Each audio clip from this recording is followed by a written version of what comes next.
Pegue sua Bíblia comigo e vamos ler no livro de Mateus, capítulo 6, dos versos 9 a 13. Eu quero ler com você o texto da oração dominical, a oração do Senhor, o que nós chamamos de oração do Pai Nosso. Aqui na minha tradução, nos comentários, está a oração modelo. Portanto, vós orareis assim: Pai nosso que estás nos céus, santificado seja o teu nome. Venha o teu reino, seja feita a tua vontade, assim na terra como no céu. O pão nosso de cada dia dá-nos hoje. Perdoa-nos as nossas dívidas, assim como nós perdoamos aos nossos devedores. Não nos deixes cair em tentação, mas livra-nos do mal, porque teu é o reino, o poder e a glória para sempre. E todos digam amém. Feche seus olhos. Pai, muito obrigado por essa manhã, esse último domingo de abril de 2024. Já se passaram 4 meses, desde que o ano começou. Obrigado pela tua bondade que nos preservou e nos trouxe até aqui, pela tua fidelidade que nos garante nos levar até o fim, incólumes, protegidos à sua sombra, no teu esconderijo, no teu pavilhão, onde as setas do maligno, a seta que voa de dia, a peste que se propaga nas trevas, a mortandade que assola o meio-dia, não nos alcançarão. Obrigado, porque nenhum mal nos sucederá. Praga alguma chegará à nossa tenda, e 1000 vão cair ao nosso lado, 10.000 à nossa direita. Mas nós permanecemos protegidos pela sombra da tua destra, no teu esconderijo, ó Altíssimo. E hoje chamamos a ti de Pai, Paizinho. Abba, adoramos teu nome e cremos que tu tens reservado para nós melhores dias, melhores tempos, grandes surpresas, presentes extraordinários. Somos assim, impotentes, incapazes, mas acreditamos em ti, o Todo-Poderoso, aquele que nos ama com amor incondicional, com amor eterno, e com benignidade nos atraiu. Hoje estamos aqui nessa manhã, totalmente rendidos, buscando de ti o teu favor, a tua graça. Chegamos perante o trono da graça para receber socorro e graça para a ocasião oportuna. Obrigado pelos livramentos, obrigado pelo socorro, obrigado pela bênção que enriquece e não acrescenta dores. Obrigado, Jesus, em teu nome.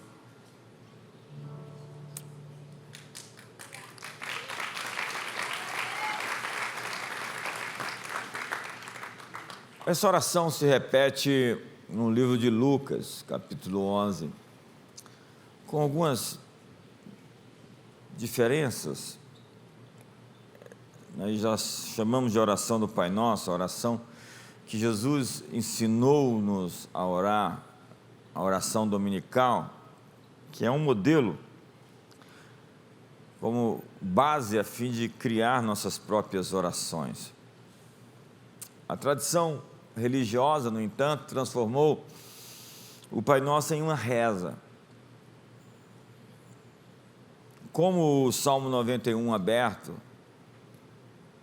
não pode fazer nada, orações repetidas várias vezes sem refletir no que se diz não tem eficácia. A oração tem que ter coração, tem que ter premência, tem que ter foco, tem que ter fé. Com 5 versículos e algumas frases chaves, a riqueza desse texto pode ser demonstrada pela sua durabilidade. É incrível como essa oração é conhecida em todo o mundo, até mesmo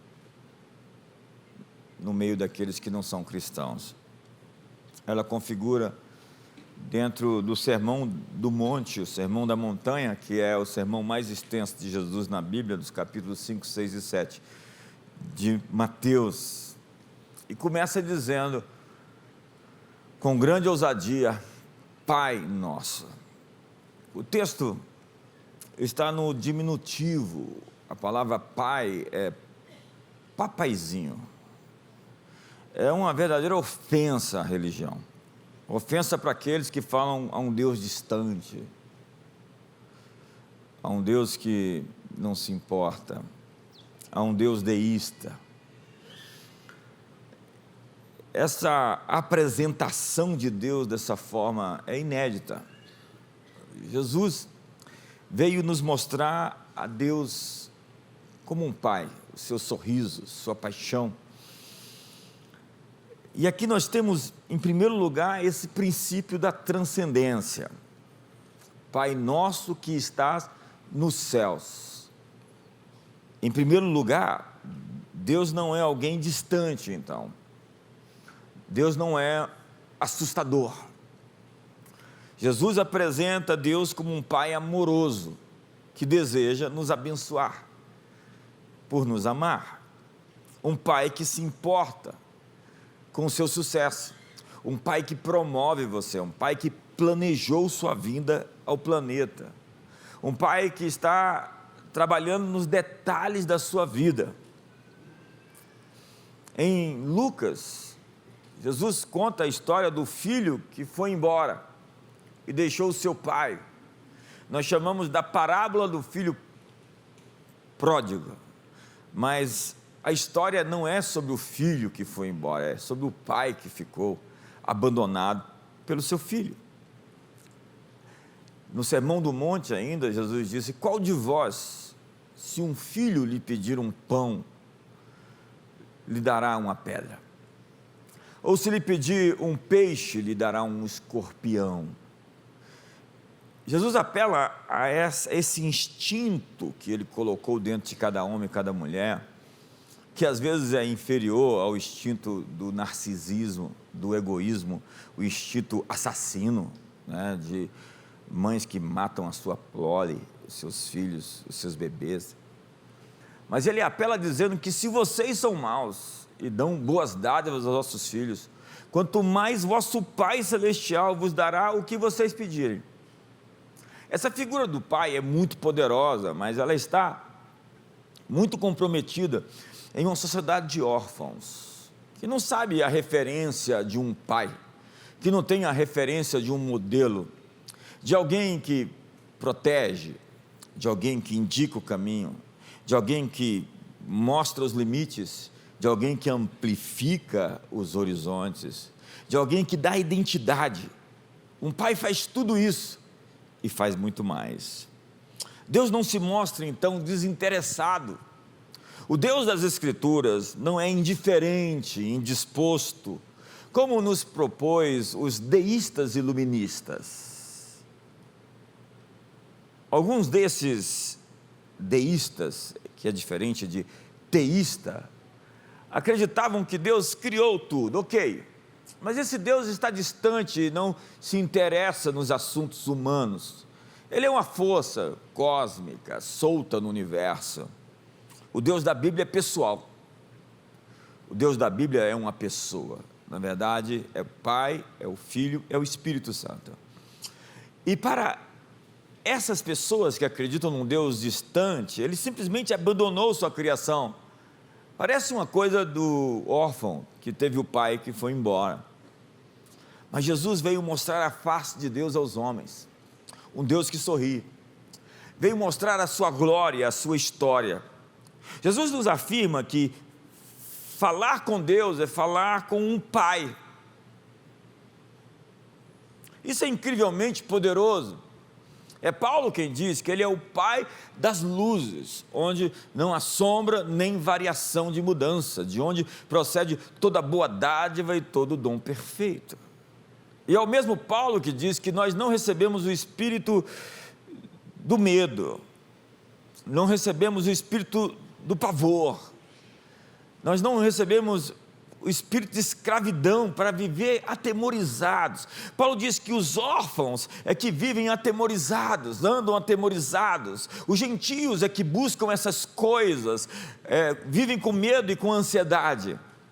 Mas nós recebemos o espírito de adoção, que clama, Abba, Pai. Qual é o princípio da adoção de Deus a nós como filhos? Era o princípio romano, que quando ele tinha um filho, a mulher mostrava o filho para ele e ele dizia, esse é meu filho, eu posso identificá-lo como meu filho.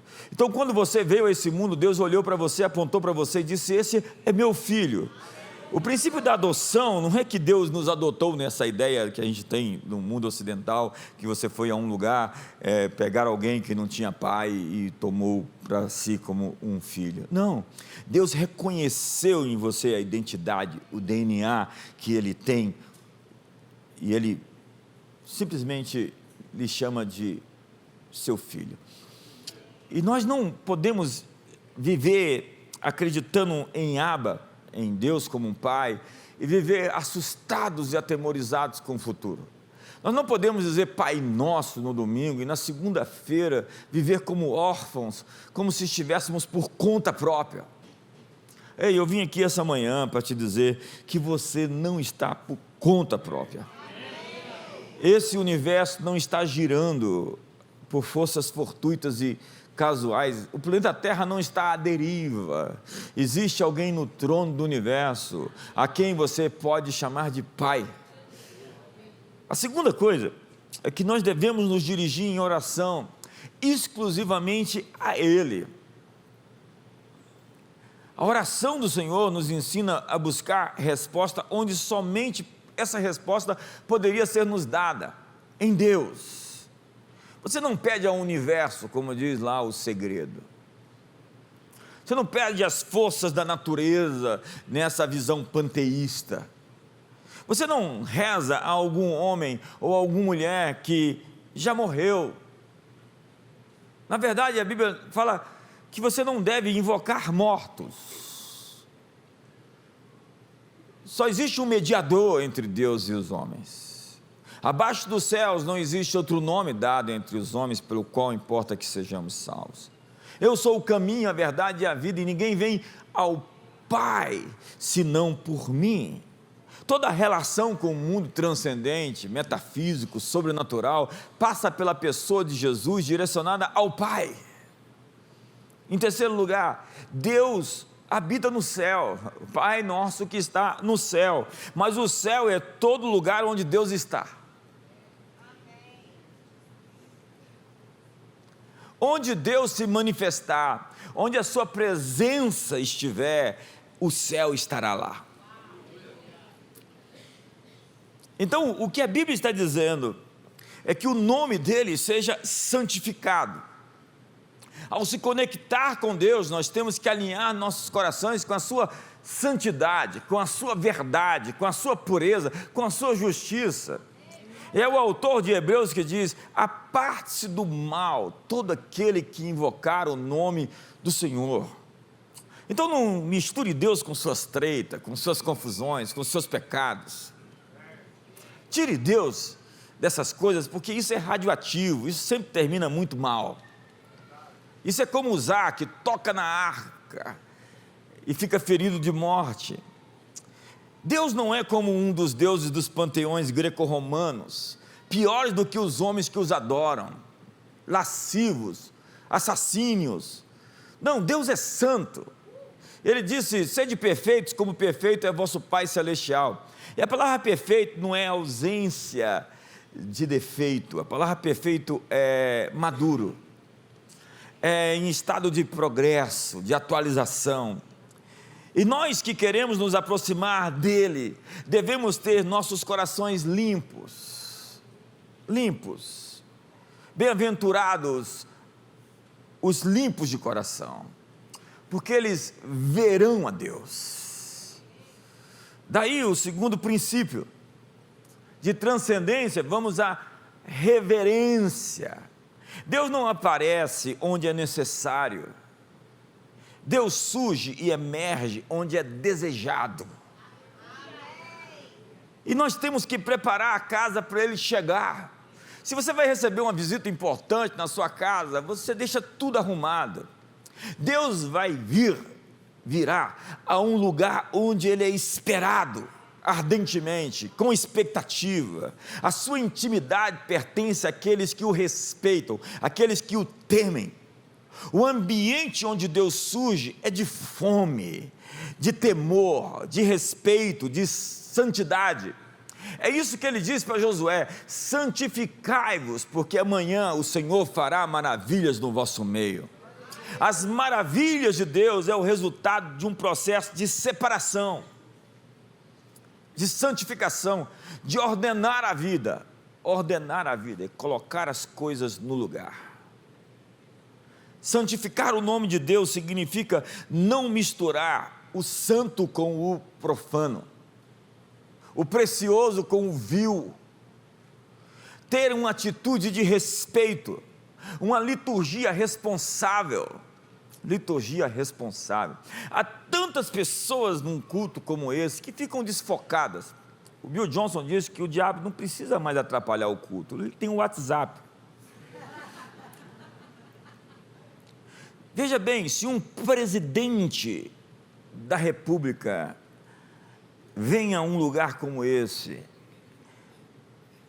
é esperado um protocolo, existe todo um rito, uma liturgia para receber uma autoridade. Sem o devido rito, Deus nunca vai aparecer na sua vida. O ambiente que Deus ama estar é um ambiente de gente quebrantada. Gente humilde atrai o coração de Deus. E não é falsamente humilde, porque as pessoas mais arrogantes que eu conheço são falsos humildes. É incrível como elas se acham humildes. E se você se acha humilde, eu sinto dizer que você já caiu no orgulho. Dê um sorriso para o seu irmão, fala bom dia, espero que esteja tudo bem com você. Pergunte se ele dormiu bem. Eu, como não dormi, não vou falar. Por que Deus não aparece em ambientes assim? Porque o resultado de Deus aparecer num lugar de corações obstinados e soberbos não é bom. Se Deus aparece num lugar onde as coisas estão em desordem, a sua santidade é tão poderosa que o julgamento chega. Deus ainda não chegou de verdade nesse mundo, porque o dia que Ele chegar, tudo será posto em perspectiva. A santidade de Deus é assim. Quando eu a encontro em oração, meu coração começa a avaliar a si mesmo. É o profeta Isaías, no capítulo 1, fala: ai de Israel. No capítulo 2, ai das nações. No capítulo 3, ai de fulano. No capítulo 4, 5. Quando chega no capítulo 6, que ele se encontra com Deus, ele diz: ai de mim, que sou um homem impuro e habito no meio de um povo de lábios impuros. A revelação de Deus sempre traz para nós essa convicção do erro, do pecado, das palavras que nós não deveríamos ter dito, das coisas que nós não deveríamos ter feito, porque a sua santidade revela em nós o que em nós não é santo. Quantos estão comigo aqui hoje? Me ajuda. E se Deus aparecesse de verdade, de maneira poderosa, ao invés da bênção, Ele traria julgamento sobre a vida de muitas pessoas. Por isso, quando você invocar a presença manifesta de Deus, tenha certeza que a sua vida está bem alinhada, porque Ele vai vir corrigir. A propósito, é o autor de Hebreus que diz que se você está sem disciplina, você não é filho, você é um bastardo. porque Deus disciplina os filhos que Ele ama. Quantos estão prontos para ser corrigidos aqui? Eu tenho medo de você que não levantou a mão. Em primeiro lugar, transcendência. Nós falamos com o Deus transcendente e invocamos Ele mediante seu Filho Jesus Cristo, porque Deus amou o mundo de tal maneira que deu o seu único Filho, para que todo aquele que nele crê não pereça, mas tenha vida eterna. Segundo lugar, reverência. Deus ama esse ambiente de expectativa, de respeito, de temor. É esse ambiente que Deus aparece. Em terceiro lugar, excelência. Venha o teu reino, é a expressão. O reino de Deus é um reino de altos preceitos, de altíssimos valores, estabelecido pelo rei. Nós falamos de teonomia, que é diferente de teologia.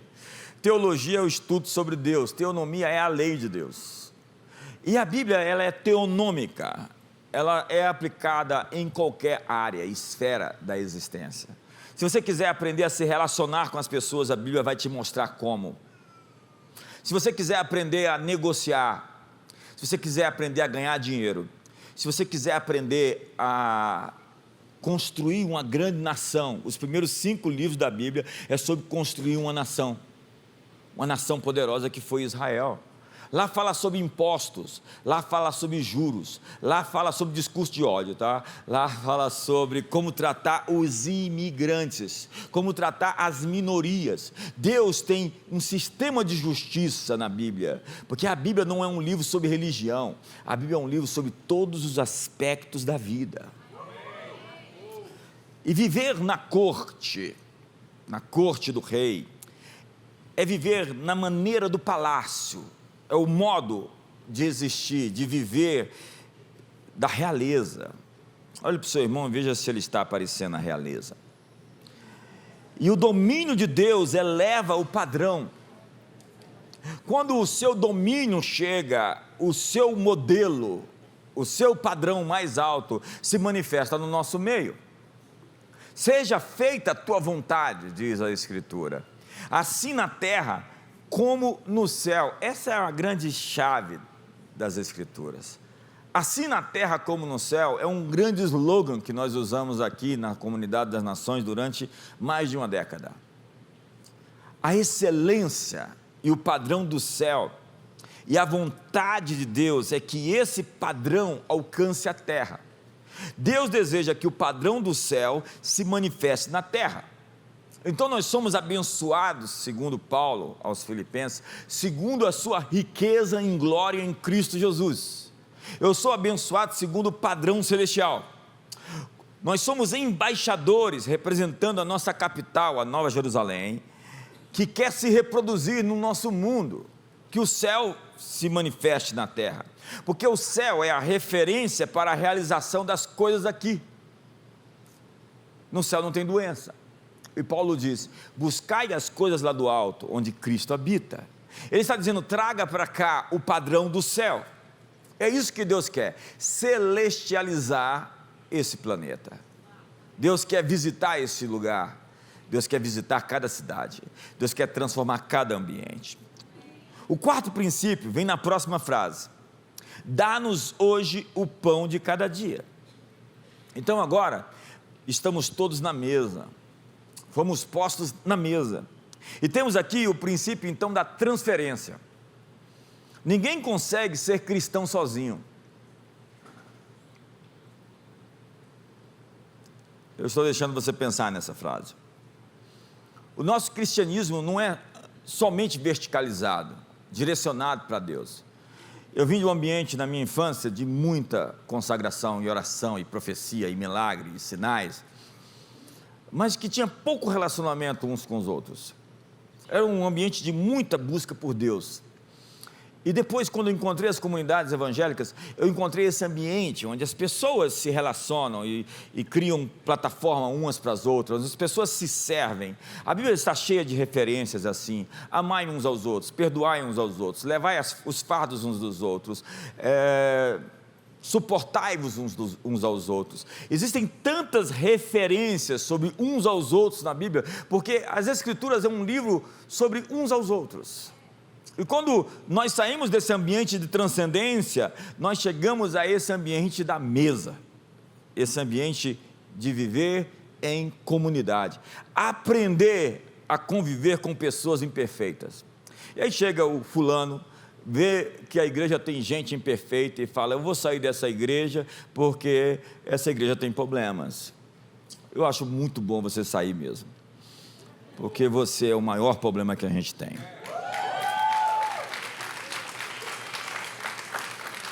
É o santo do pau oco, né? Como diz a velha expressão rasteira. É proibido entrar nessas portas pessoas perfeitas, porque eu tenho medo de gente perfeita, porque gente perfeita é um ghost, é um fantasma, é uma assombração. Quando eu encontro alguém perfeito, com aquele ar de superioridade, eu falo: você é o diabo, você é Satanás, você é um ator. Dá um sorriso para o seu irmão, veja se está tudo bem com ele. O padrão do céu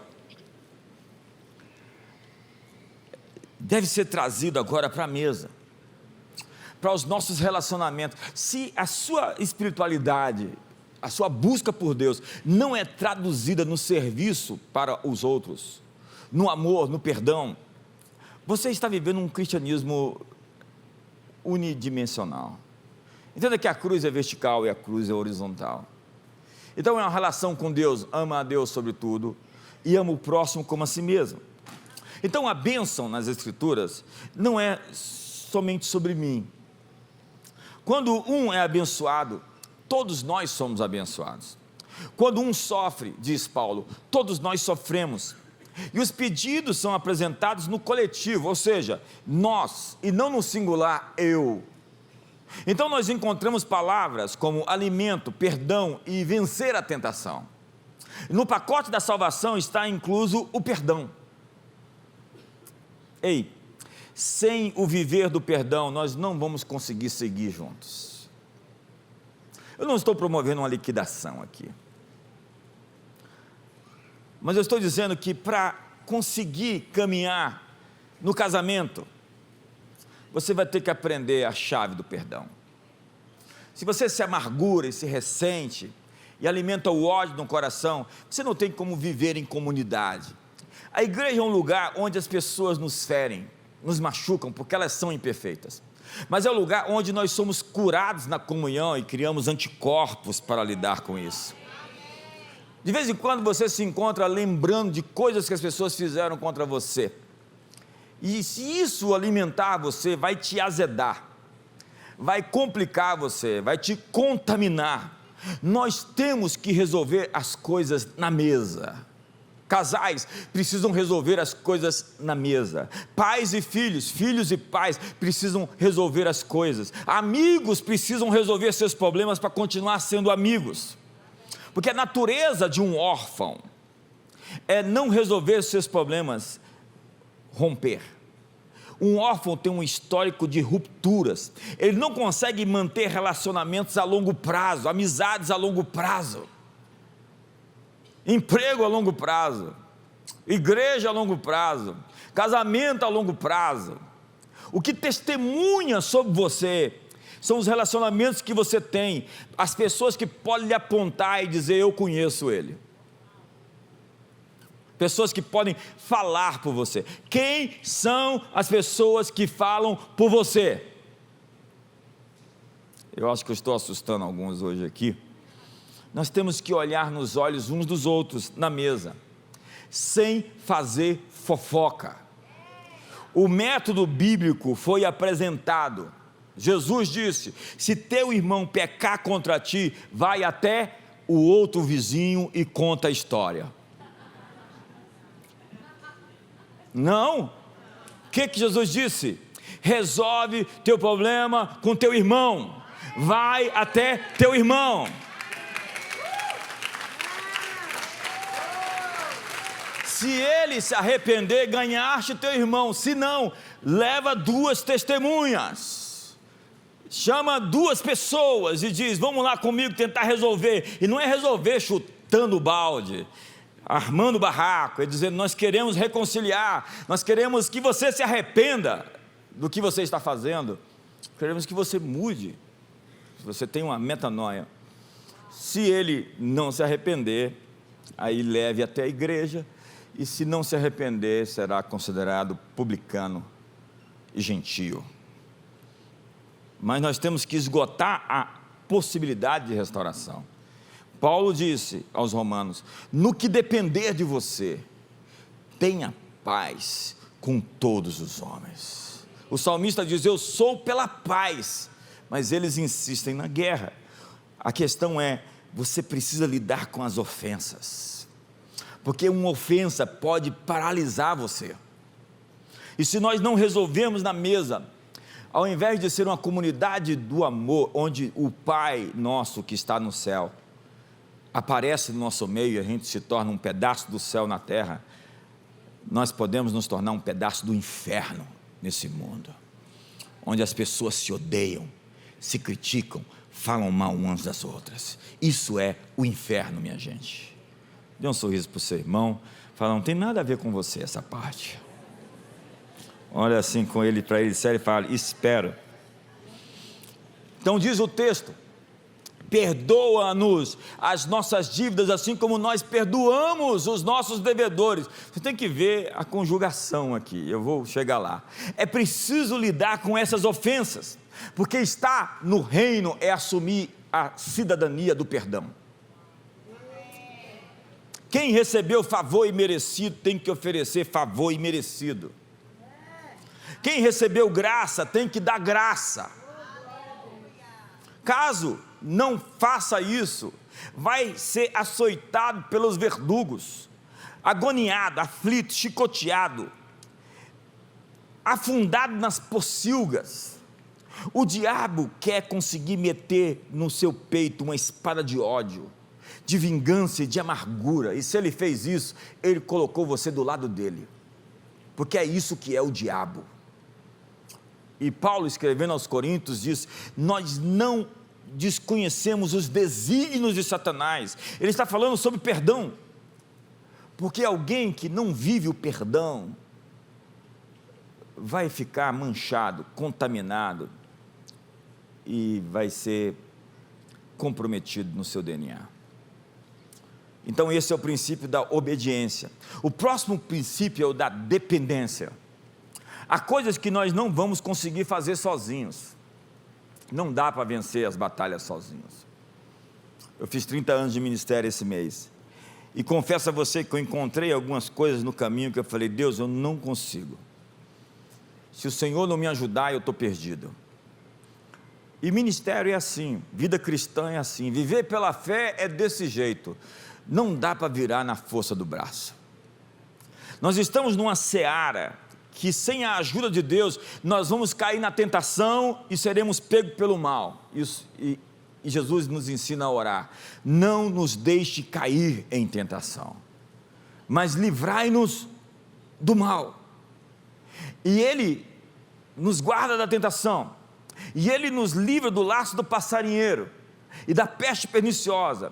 Como diz o salmista no Salmo 124: se não fora o Senhor, Israel que o diga, e os nossos inimigos teriam nos engolido vivos. Todos nós sofremos tentações, mas Deus nos ajuda a resistir, e não há uma tentação, uma prova maior do que as suas forças. Antes, com a tentação, com a provação, Ele nos dá o livramento, o escape, o salvamento. E o maligno não pode vencer quem confia e espera em Deus, porque a sua força vem de Deus. É como o Davi em Ziglag, que está ali sem força, ele chorou até não ter mais forças, e os seus homens, amigos, querem matá-lo. Você já teve uma situação em que seus amigos mais próximos querem apedrejar você, e Davi está ali. Diz a Bíblia que Davi se reanimou no Senhor. A palavra reanimou é que ele pediu emprestada a força de alguém. Deus quer emprestar a sua força para você vencer essa batalha. Deus quer te dar esse ânimo novo para essa nova estação, para esse mês de maio, para você virar todas as chaves, para você perdoar, conseguir liberar seu coração da amargura. É o John Bevere, na Isca de Satanás, que escreve que a falta de perdão é uma isca que Satanás lança e consegue fisgar tantos de nós. Dependência é reconhecer a soberania de Deus em todas as esferas da sociedade e da vida. Há 2 anos atrás, 1 ano e meio, quando as eleições não deu o resultado de muitos que nós não queríamos, eu vi o desespero adentrar o coração de muita gente, como se Deus estivesse com as mãos encurtadas, ou com seus ouvidos agravados. Há tanta gente que entrou no modo desespero ou decepção, mas sinto dizer que o Brasil não acabou e não vai acabar de jeito nenhum.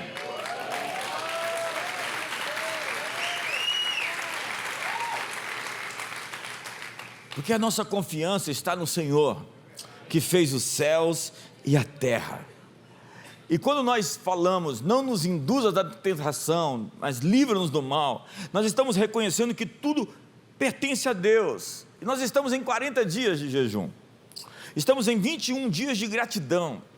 E quando você estabelece um padrão de louvor durante 21 dias, você está criando um novo hábito mental. Porque o seu grande problema está entre as suas 2 orelhas, no seu cérebro, o seu sistema de crenças. Então você precisa de refazer os seus caminhos neurais. Há pessoas que tudo que vem são problemas, são crises. Elas olham para algo e já tem uma crítica. Quantos conhecem alguém assim? Não se olhe no espelho. Pessoas que sempre têm um porém, um adversativo, um mais, um contudo.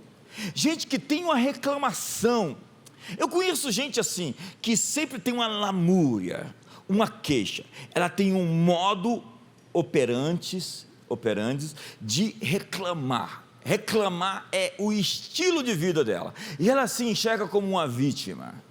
E ela se trata como uma vítima. E a culpa é sempre de alguém e não dela. O problema dessas pessoas é que elas têm um cérebro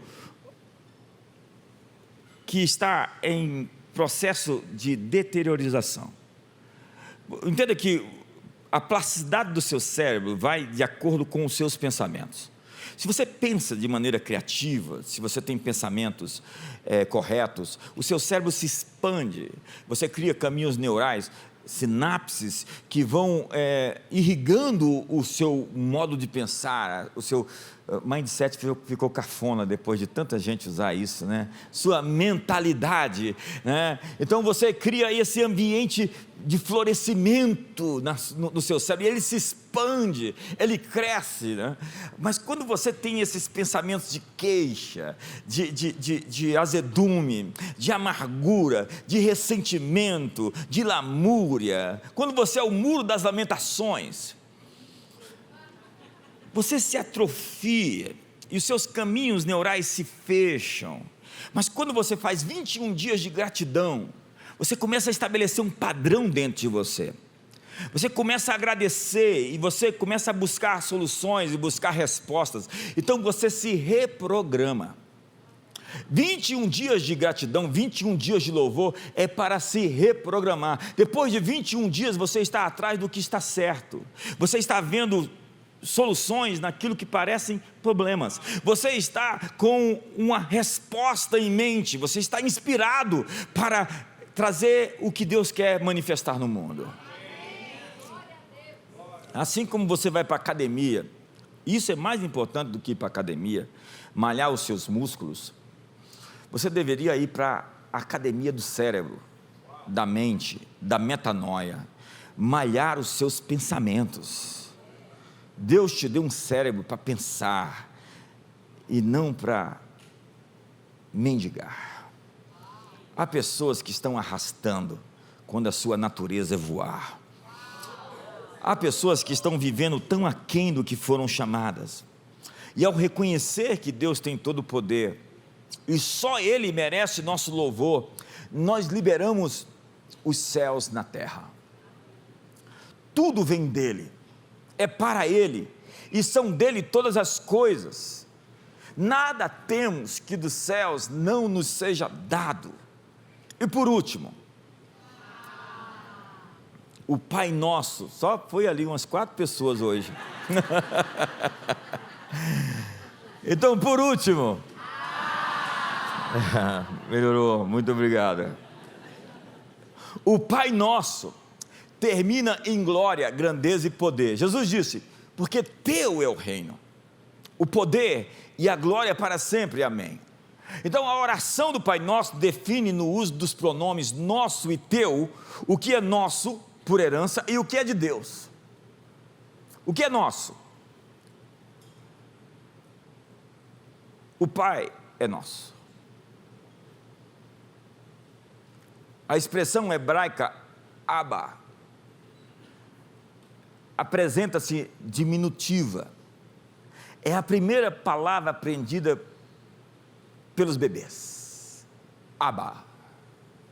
Quem assiste aquele seriado israelense, quando uma criança vai falar com o pai, é Abba. É assim que Jesus falava com o pai, Abba. E Abba é papai, paizinho. Que intimidade, né? Isso é ofensivo para os caras da religião. O pão é nosso. O pão é nosso. Então, quando você ganhar muito dinheiro, lembra que o pão é nosso.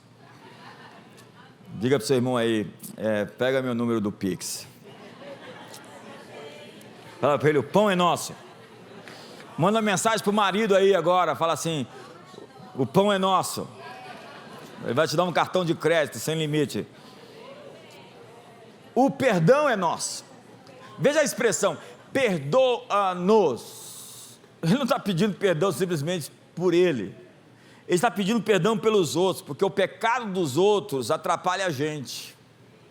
O pecado do marido atrapalha a esposa, o pecado dos filhos atrapalha os pais, o pecado daqueles que colaboram e trabalham juntos, ou do líder, sempre atrapalha a gente. Tanto que os profetas no Antigo Testamento pediam perdão até mesmo pelos antepassados, os pecados que nos atrapalharam. E sabe por que você não está muito mais longe do que você deveria? Porque os seus antepassados, como os meus, fizeram coisas que não deveriam. Quantos estão comigo aqui hoje? As dívidas são nossas e os nossos devedores. Veja como é que acontece.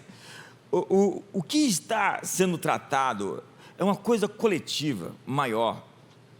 E a tentação, não nos deixe cair em tentação, não nos deixe, mas livra-nos do mal. É porque nós precisamos vencer o mal todos os dias e precisamos vencer juntos.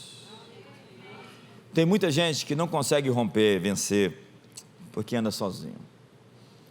Olhe para mim, eu tenho medo de gente solitária. Eu tenho muito medo de quem anda sozinho. Tenho muito medo de gente cujos segredos têm segredos. Eu tenho medo de gente que a gente não consegue encontrar essa pessoa e não sabe onde é que ela está. Quando ninguém sabe onde você está, olha, em 30 anos de ministério, eu posso lhe dizer, tem treta. Alguém nesse mundo tem que saber onde você está. Alguém nesse mundo tem que saber sobre o seu dinheiro. Alguém nesse mundo tem que saber sobre as suas agendas. Alguém nesse mundo tem que saber sobre os seus telefones, sobre o seu WhatsApp, sobre as suas redes sociais. Dá um sorriso para o seu irmão. Veja se ele está amarelo. É melhor ficar vermelho agora do que viver amarelo a vida toda, irmão.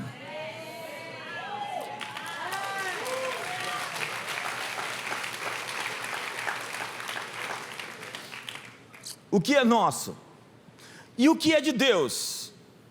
A Deus somente pertencem os céus. Quando nós oramos, nós entramos nos céus da presença de Deus. O nome de Deus é santo. O reino é dele. A vontade, faça-se a sua vontade, é dele. Deus tem planos perfeitos para nós, diz Jeremias. E a sua vontade é boa, agradável e perfeita, diz Paulo. Os planos humanos são falhos, disse Provérbios: o homem pode fazer planos, mas a resposta certa dos lábios vem do Senhor. E quando nós amamos a Deus e alinhamos a nossa vontade com os seus propósitos, o Senhor, diz a Bíblia, satisfará o desejo do nosso coração. Isso é muito poderoso. Eu sou pai, você é mãe, você é pai. Você quer satisfazer o desejo do seu filho e da sua filha. Você quer presenteá-los. Eu vim aqui lhe informar que o Pai Celestial quer presentear você nos próximos dias. O Pai Celestial quer surpreender você com alguma dádiva, alguma bênção bem especial do coração dele para você. E se você crê, você não vai viver como um órfão à deriva dos seus sentimentos de rejeição, de autopiedade, de autocomiseração.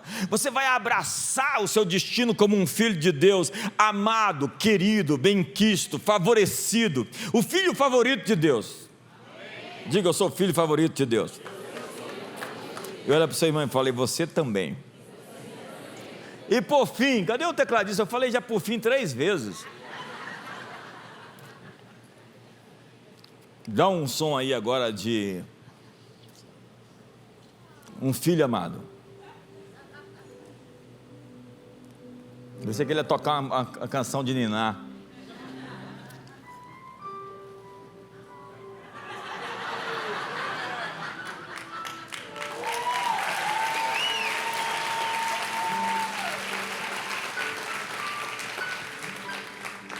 Diga: eu sou grandemente abençoado,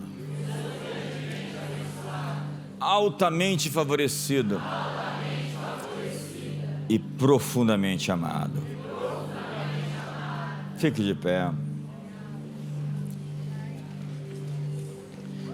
Sabe, isso aconteceu há quase 35 anos. Eu estava no monte orando. A gente ia para o monte orar de madrugada, 3 da manhã, de joelho numa pedra, por 3 horas, e eu fui abraçado pelo amor de Deus. O amor de Deus entrava em mim como um fogo líquido. Eu me senti nos braços de Deus, amado, tomado do seu amor. E desde aquele dia eu perdi o medo de cara feia, porque eu vi o sorriso do meu pai. Desde aquele dia, a opinião das pessoas tem um certo valor, mas elas não me definem, porque eu conheço a opinião do meu pai sobre mim. Desde aquele dia, eu não precisei mais aparecer ou tentar mostrar minha força, minha inteligência,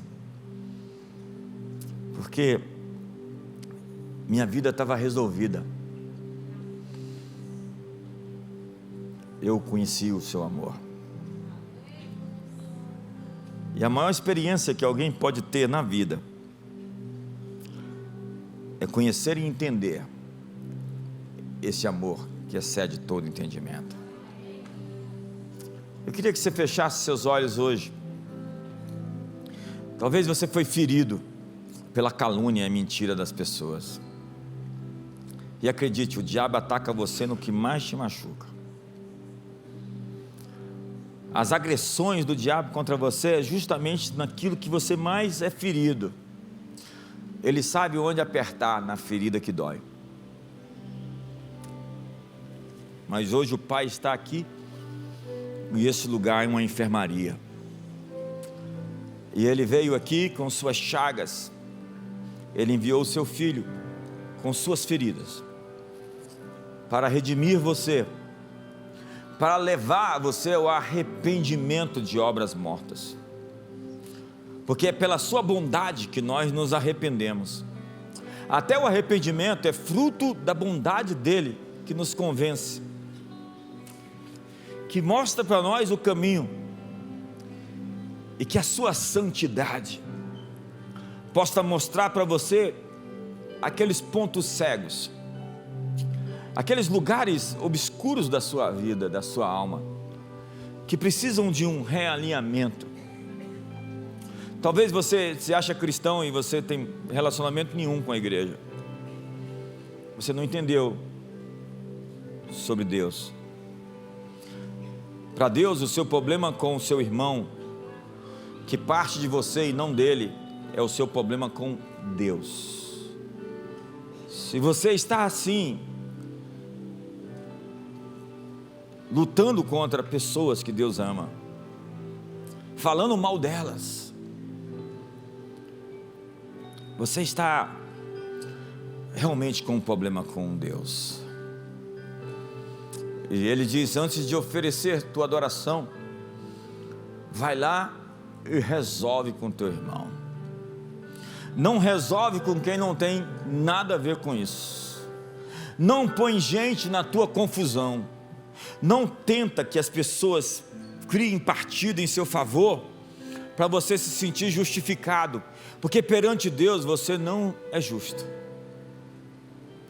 Você é justo quando você recebe a justiça de Jesus e devidamente muda pelo arrependimento, pelo alinhamento do seu coração, o seu humor, os seus sentimentos e as suas ações. Pai, hoje nós clamamos a Ti, Abba. Nós nos chegamos bem perto de Ti, a fim de receber o Teu amor, porque o amor de Deus é derramado em nossos corações pelo Espírito Santo. Hoje, Pai, com ousadia, queremos a nossa herança, porque o Senhor nos fez idôneos à parte que nos cabe da nossa herança nos santos, na luz, e nos transportou do império das trevas para o reino do Filho do Teu amor, no qual temos a redenção, a remissão dos pecados, e nos abençoou com toda sorte de bênção espiritual nos lugares celestiais, e pela sua graça no amado, fomos aceitos e recebidos como filhos, apontados, adotados, e não recebemos o espírito da escravidão, mas da adoção, e clamamos: Abba, papai, paizinho, Pai nosso que estás nos céus, santificado seja o teu nome,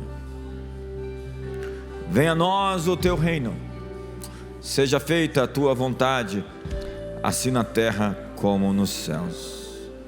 O pão nosso de cada dia dá-nos hoje, e perdoa as nossas dívidas, assim como nós perdoamos os nossos devedores. Não nos induzas à tentação, mas livra-nos do mal, porque teu é o reino, o poder e a glória para sempre. Abraça a pessoa que está do seu lado. A oração do Pai Nosso não é somente sobre o Pai, mas sobre os irmãos. Ore com ele hoje por uma semana surpreendente, por um mês de maio incrivelmente poderoso, por respostas. Que Deus satisfaça os desejos do teu coração que estão alinhados com o coração dele. Que Deus te dê o casamento que você busca, os recursos financeiros que você está à procura, a alegria emotiva, emocional, o preenchimento do vazio existencial.